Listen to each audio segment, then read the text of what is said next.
Olá, pessoal do quinto ano! Tudo bem com vocês? Espero que sim. Eu sou a professora Eliane e vim aqui para explicar o conteúdo de história para vocês essa semana. Semana passada nós tivemos geografia, essa semana a gente vai ter história, tá? Eu estava fazendo as duas disciplinas no mesmo dia, eu resolvi mudar um pouquinho para vocês aproveitarem melhor, porque eu estava percebendo que tinha gente que assistia geografia e não assistia história. E tinha gente que assistia história e depois não assistia geografia. Daí não vale. Aí a professora não aceita, a professora não quer isso. Então, eu quero que vocês assistam os vídeos. Para isso, eu então vou fazer uma semana de história, uma semana de geografia. Semana passada eu fiz geografia, essa semana eu vou fazer a aula de história, então. Certo? Vamos lá, vou compartilhar a tela com vocês. E nós vamos para a página 44. Acompanhe na apostila, página 44. Monumentos e conhecimentos do Egito Antigo. Então, gente, olha, os monumentos, né, mais antigos e mais conhecidos do Egito Antigo são as pirâmides, né, o que a gente mais conhece. Só que tem outras coisas também. Nessa aula de hoje, a gente vai descobrir, então, o que é. Além disso, né, além dos monumentos, nós temos o conhecimento. Conhecimento são coisas, né, são conhecimentos que eles aplicavam lá na vida diária deles e que hoje foram, para chegar hoje, né, no dia de hoje, foram aperfeiçoados ao longo dos milênios de anos que nós já temos aí de caminhada, certo? Então, o Egito Antigo era composto por várias comunidades agrícolas, chamadas nomos, que eram chefiadas por um chefe local denominado nonomarca. Nomarca. Eu sempre engasgo nessa palavra. Nomarca, certo? Então, ele era o chefe essas comunidades, ok?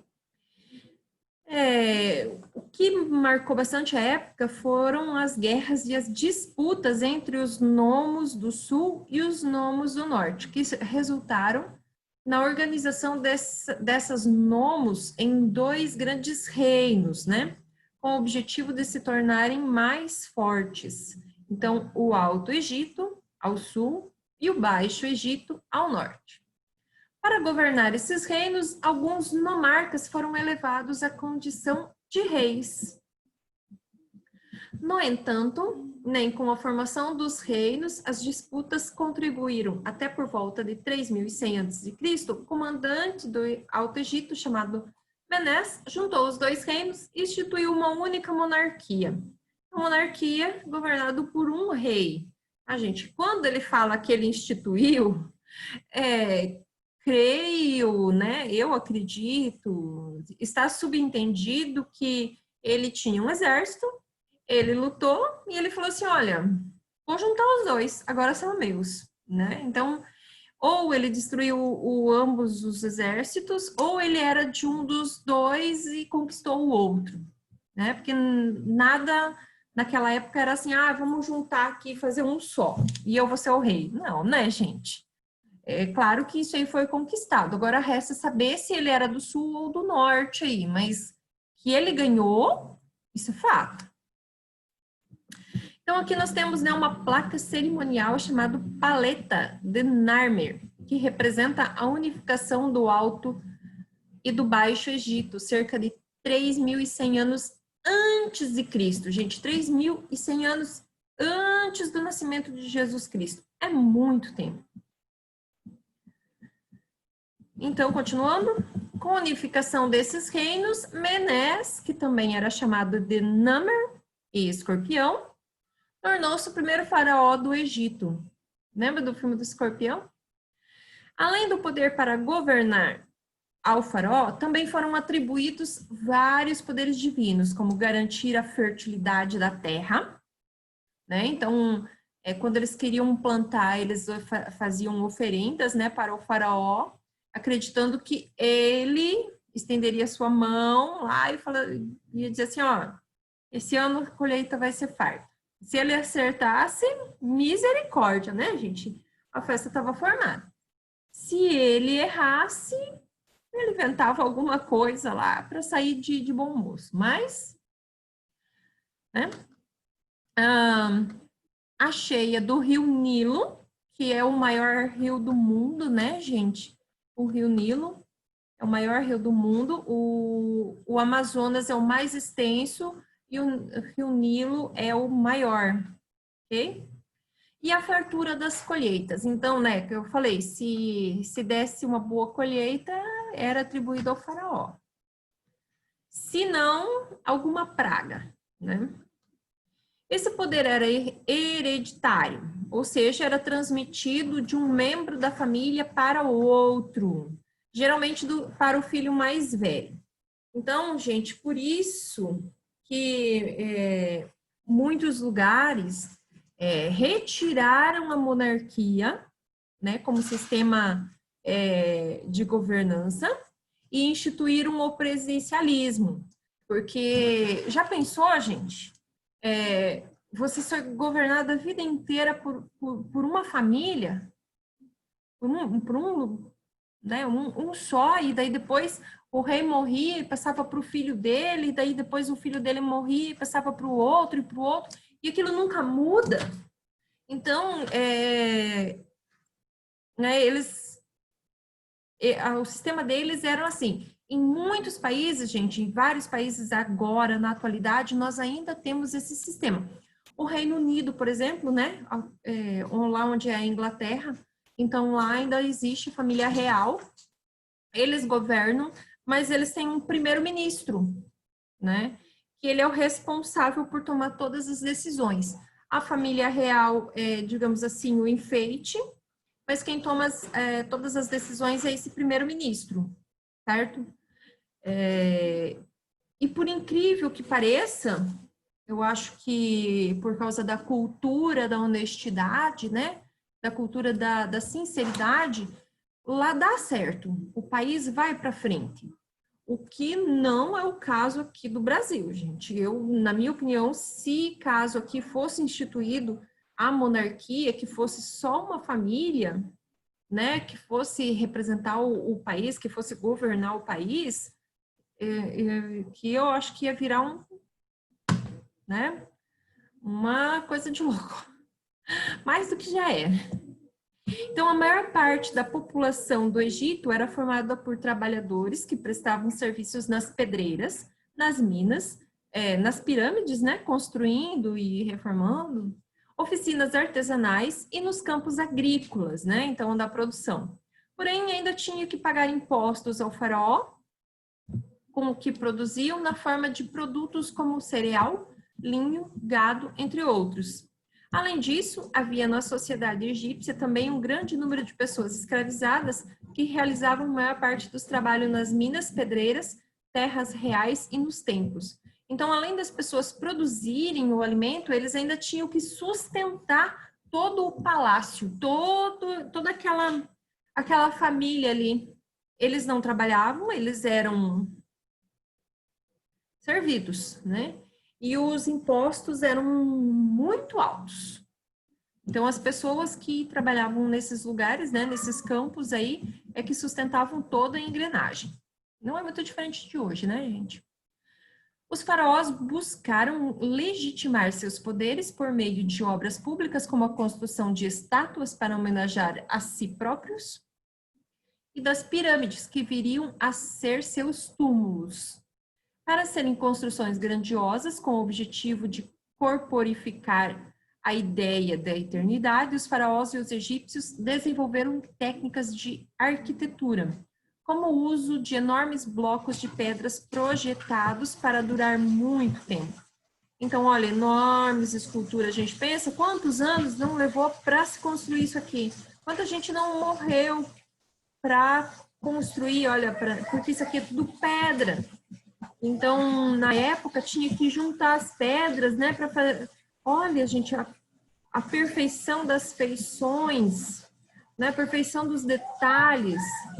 Isso aqui é o templo de Abu Simbel, no Egito, construído em 1284 anos antes de Cristo, a mando do faraó Ramsés II.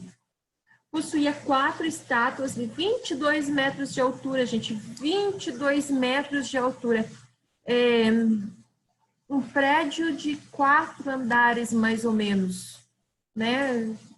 Um prédio aí de 4 andares, né? Vai ter 4 apartamentos, para vocês terem uma ideia do tamanho que tem isso aqui. Todas representando o mesmo faraó, ou seja, esses carinhas aqui, ó, todos os 4 que estão aqui, ó, sentadinhos aqui, cada um com 22 metros de altura, representam o mesmo cara. Quantas pessoas não deram a vida para construir isso, gente? Nossa, eu fico indignada com isso. Vamos em frente, porque senão eu vou entrar nesse computador aqui. Vamos lá. Outro conhecimento desenvolvido diz respeito às noções de geometria, visto que para dar formas às pirâmides, né, arquitetos e construtores egípcios calculavam o tamanho de cada bloco de pedra a fim de garantir as medidas mais próximas de cada uma delas. Então, olha só, que matemática, gente, perfeita, né? Olha, a geometria vem lá daquele tempo. Nós estávamos estudando as linhas geométricas, né, gente? Calcular a área, perímetro, olha ali, ó. Isso aí vem daquela época já, 1.200 anos antes de Cristo. Já tinha arquitetos e construtores, né? Para calcular cada um daqueles rostos lá. Como exemplo dessas construções, podemos citar a pirâmide de Quéops, que é a maior de todas as construções egípcias. Ela levou cerca de 20 anos para ser construída e contou com o trabalho de mais de 100.000 pessoas. 100.000 pessoas. A sua altura equivale a um prédio de 50 andares e seus 230 metros de comprimento equivalem a 6 campos de futebol. Então, olha só. Ao fundo da imagem está a pirâmide de Quéops, construída por volta de 2.560 anos antes de Cristo. Então, olha o tamanho desse monumento aqui, gente. 100.000 pessoas trabalharam para construir essa pirâmide. Ela tem como se fosse um prédio de 50 andares. Então, 50 andares, gente, uma Haddad tem 10, né? Aquele prédio lá do Banco do Brasil deve ter uns 10 andares. É como se fosse 5 vezes aquilo. Olha o tamanho monstruoso disso.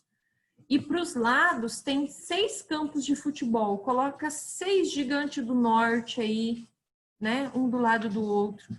É muito espaço, é muito grande. Gente do céu, quanta gente trabalhou nisso, quanta gente morreu aí.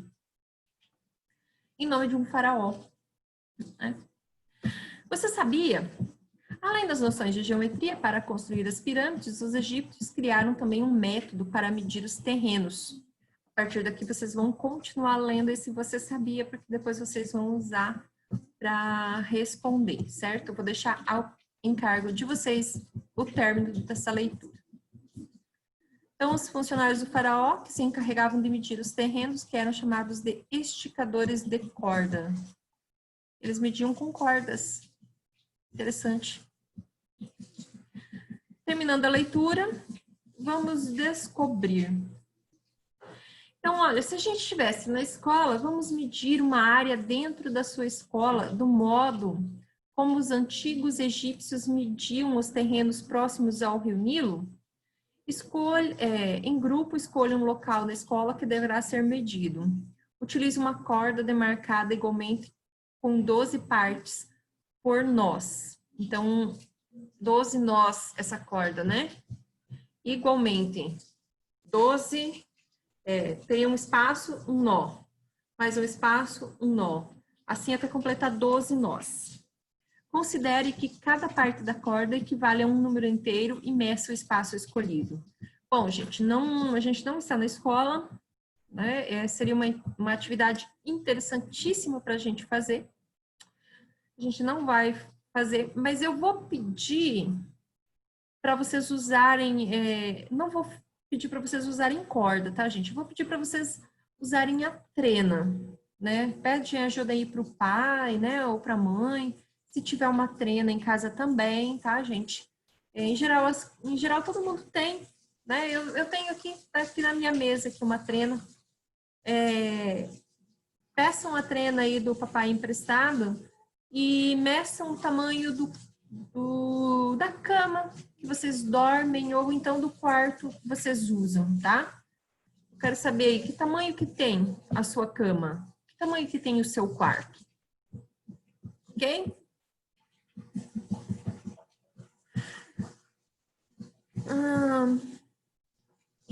Como os egípcios resolveram os problemas desse método? Como que eles resolveram? Deixa eu voltar aqui, letra B. Tá, local escolhido para a medição da escola. Não tem como escolher um local na escola, então escolha um lugar da sua casa. Eu sugeri a sua cama ou o seu quarto, tá? O método de medição da corda apresentou um tamanho exato ou houve sobra ou falta de corda durante o processo? Como a gente não vai usar corda, a gente só pega a trena ou o metro, tá? Ou a fita métrica, se a mamãe tiver uma fita métrica, meçam ou o seu quarto ou a sua cama, certo?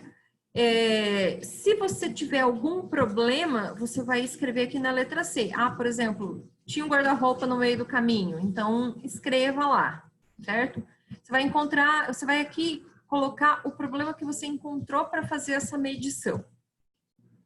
Quem quiser medir alguma coisa maior, gente, fique à vontade, tá? Aqui, outra área do conhecimento era a medicina. Então, na época, eles estudaram, né? Eles descobriram alguns processos. E um dos processos mais conhecidos e mais famosos é o da prática da mumificação. Vocês já assistiram o filme da Múmia? Assistam lá, gente, o filme da Múmia.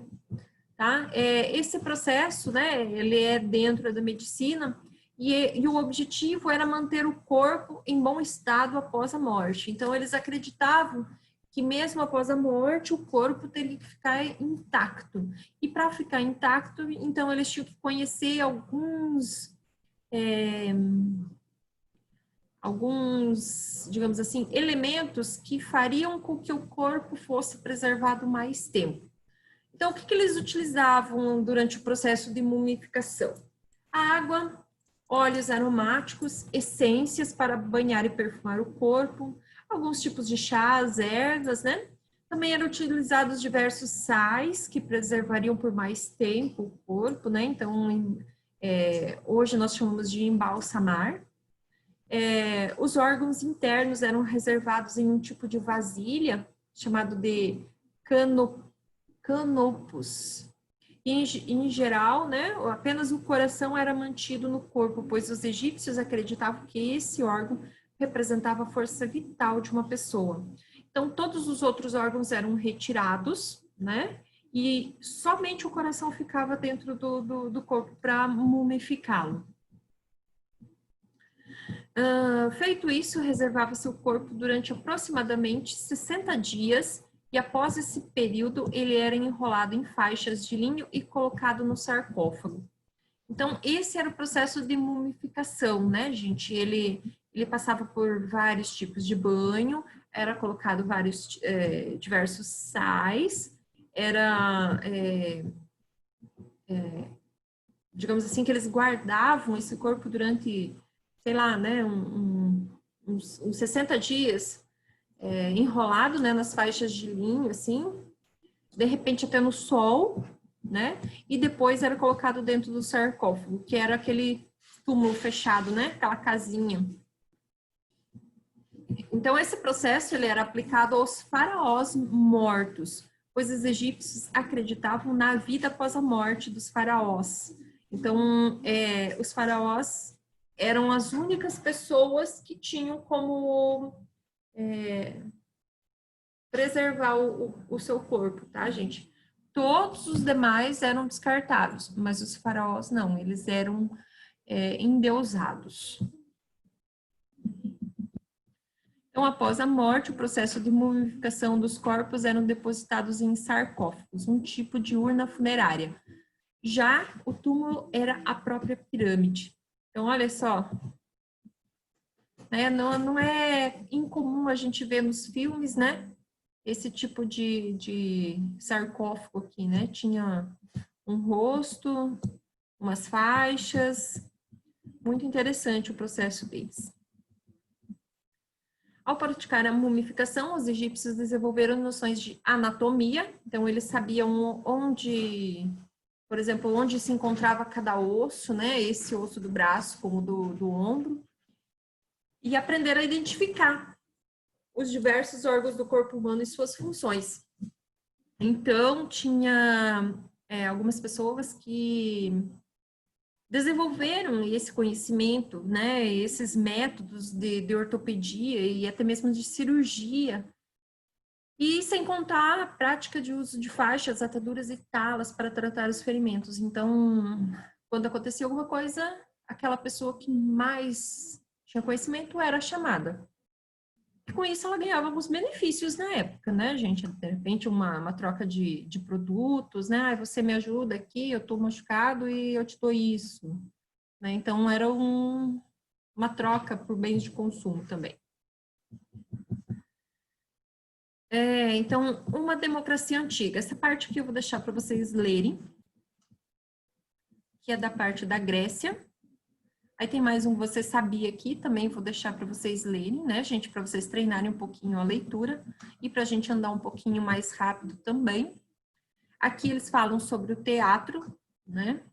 Que também era uma coisa que acontecia na época, né? Eles realizavam encenações ao ar livre, sobre as tendas.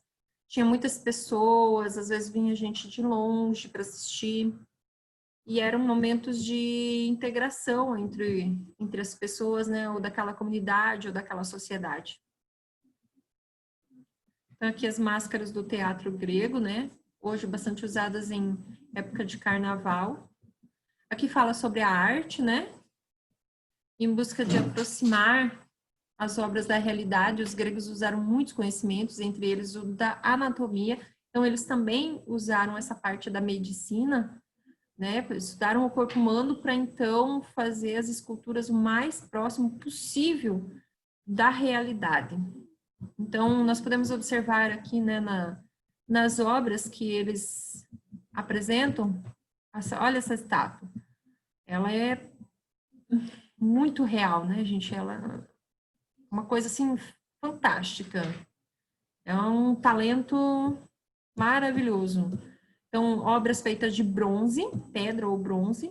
As estátuas gregas caracterizavam-se pelas formas expressivas de rostos, anatomia das vestimentas, né? A perfeição dos detalhes entalhados numa pedra. Conecte o assunto. Aqui também vou deixar para vocês lerem, né? Que fala sobre a Grécia na atualidade, a Grécia antiga e a Grécia atual.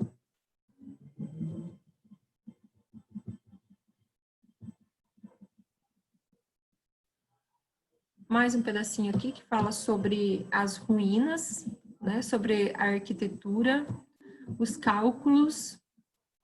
Tem aqui umas perguntinhas. As ruínas de Paternon, em Atenas, né, sua construção foi iniciada em 447 anos antes de Cristo e concluída em 432 a.C.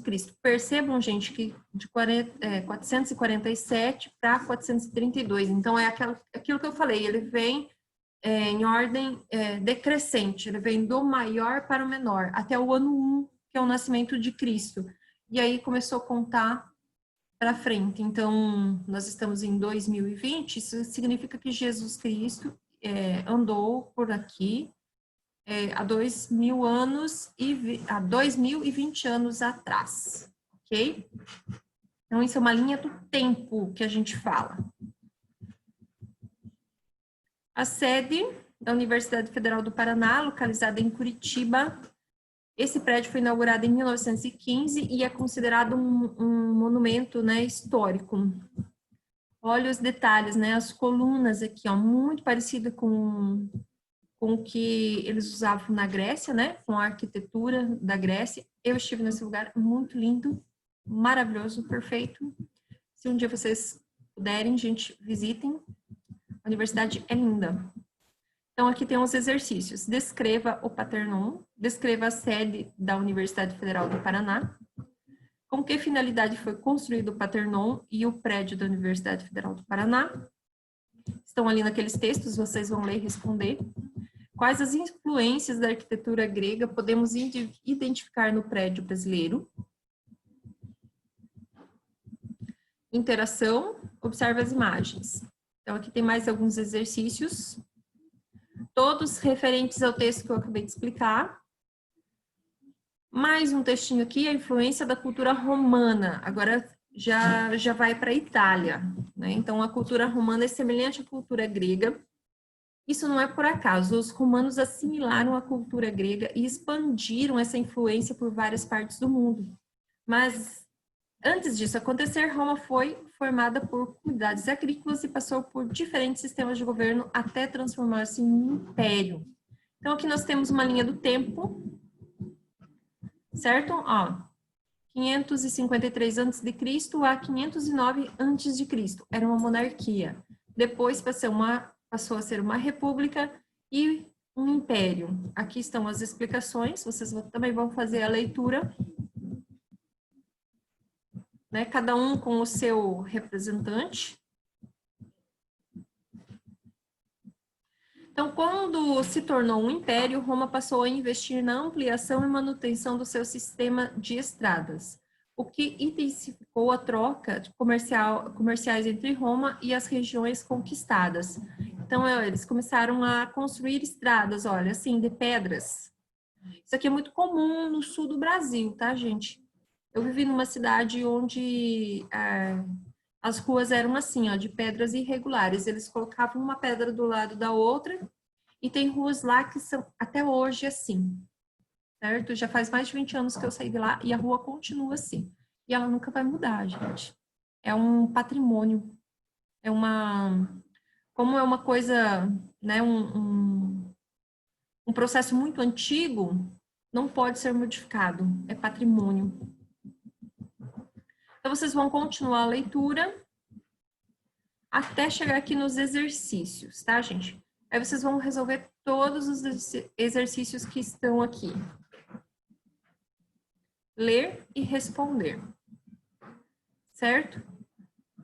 Expliquei boa parte do texto, né, dos textos. Li, expliquei. O que eu não expliquei, eu pedi para vocês lerem e aí vocês vão ter o conhecimento para vocês explicarem, para vocês responderem, certo? Acho que são 10 perguntas. Vocês terão 2 semanas para resolver, né? Que semana que vem é aula de geografia. Certo? Eu não vou ler as perguntas para vocês, só vou fazer aqui, ó, o que eu aprendi, que é a revisão. Então, a cultura material dos povos antigos pode ser encontrada em vestígios arqueológicos. A cultura imaterial, por sua vez, influenciou várias áreas do conhecimento. Então, tudo que é material nós podemos encontrar em artefatos, esculturas, quadros, pinturas, né? Tem uma vasta variedade, livros, mas o que é imaterial, aí não, é conhecimento. E aí isso estão incrementadas nas esculturas, nos quadros, nos livros, e por aí vai. Certo? O que é imaterial eu não posso tocar, tá, gente? O que é material eu consigo ver e consigo tocar. Os sumérios foram os primeiros povos da Mesopotâmia a construir templos e palácios, a desenvolver um sistema de escrita, o cuneiforme. Eu expliquei isso lá atrás do primeiro vídeo. Aqui, o primeiro código de leis escrito da história foi o Código de Hammurabi, dos povos babilônicos, né, gente? Que é o nosso sistema de legislação hoje, né? Que está lá na nossa lei, no Código Penal, tudo que a gente deve obedecer, tudo que a gente não deve fazer, porque senão vai ter uma punição. eu vou ter que cumprir aquela medida, né? Às vezes a minha liberdade vai ser cerceada, a minha dificuldade, né? Eu vou estar dentro de um local pequeno, não vou poder sair. Isso é um castigo, né? Para quem comete os crimes hoje. Então, existem as sanções, né? No Egito Antigo foram desenvolvidas práticas de mumificação e as primeiras noções de fração. E é o que eu falo, a geometria, né, gente? Então, no Egito Antigo, eles estudavam a medicina para entender como funcionava o corpo humano, para daí, então, fazer a mumificação da pessoa, né, do faraó, e ter o corpo dele para toda a eternidade, juntamente com o seu coração, porque ele tinha a força vital. As primeiras ideias sobre democracia nasceram na Grécia Antiga e influenciaram as democracias modernas. Então, é aquilo que eu falei, gente. Eles passaram a trocar as monarquias e os impérios por sistemas de democracia mais modernos. O que é uma democracia? É o nosso presidencialismo. É quando a gente tem o poder ou o direito da gente escolher o representante, né?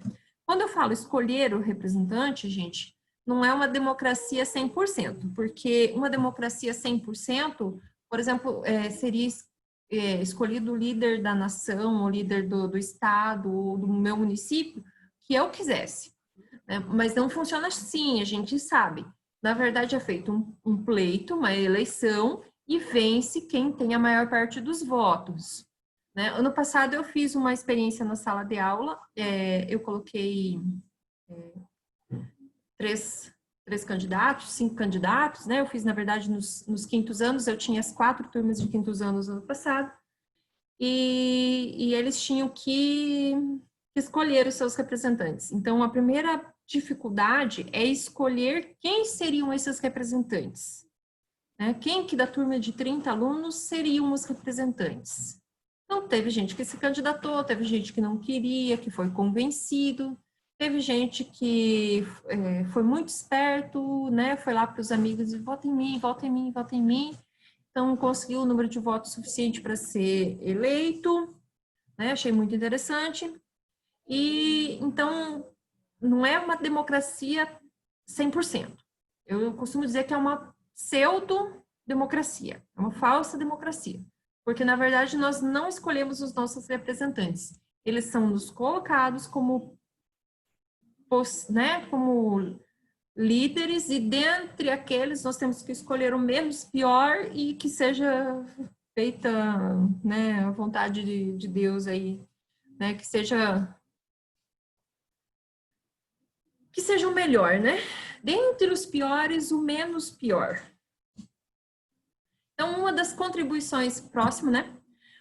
Uma das contribuições da cultura romana é o latim, que é uma língua, né? E que deu origem à língua portuguesa. Então, várias das nossas palavras aí são derivadas, né? Elas são vindas lá dessa língua latim. Se você ler o texto ali de cima, você vai entender isso aqui que eu estou falando. Se você não leu, volta lá, porque você vai precisar para responder as perguntas, certo?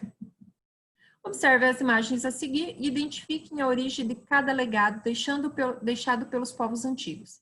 Em seguida, escolha um deles e elabore um pequeno texto, sobre o povo que contribuiu para o respectivo conhecimento. Então, aqui, ó, estudo de frações durante a aula de matemática.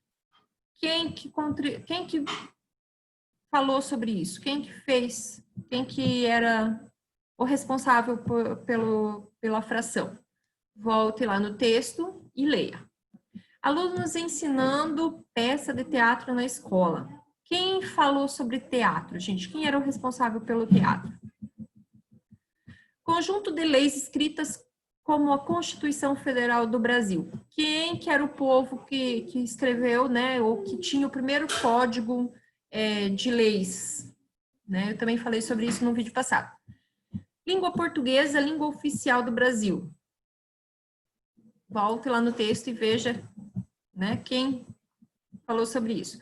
E aí, escreva para mim 2 ou 3 frases de cada uma dessas 4 figuras aqui neste espaço. Certo? São essas as nossas atividades para a aula desta semana. Beijo. Até a nossa próxima aula. Se cuidem.